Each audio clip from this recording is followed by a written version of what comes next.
যদি বলা হয় যে 1-এর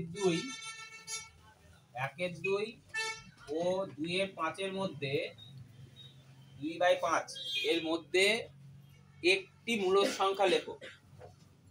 একটি মূলদ সংখ্যা বের করার নিয়ম হচ্ছে এর মধ্যে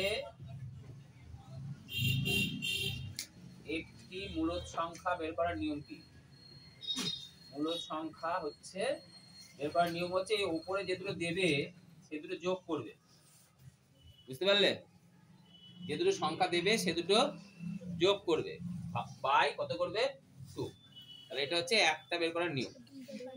2/5। আচ্ছা 2/5। এবার লসাগু কত হলো? বলো 10। তাহলে 10 যদি লসাগু হয় তাহলে কত হয়? 5 প্লাস কত 4 বাই কত 2।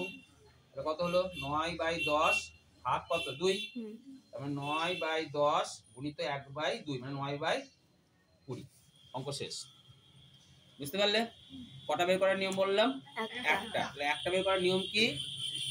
দুটো যোগ করে 2 দিয়ে ভাগ। এবার সাপোজ ধরো এখানে আছে মাইনাস, থাকতেই পারে। ধরো এখানে আছে মাইনাস, থাকতে পারে না? মাইনাস। তাহলে সেক্ষেত্রে কি করবে? এখানে যা নিয়ম তাই প্লাস দিয়ে কি দেবে? মাইনাস। তার পরের লাইনে কি হবে বলো?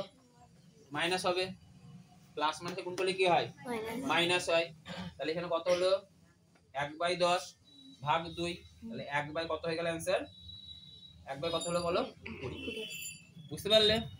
যদি দুটোই মাইনাস থাকে সেক্ষেত্রে একই নিয়ম। তাহলে এই ক্ষেত্রে কি লিখবে? এখানে মাইনাস হয়ে যাবে, এখানে কি হবে?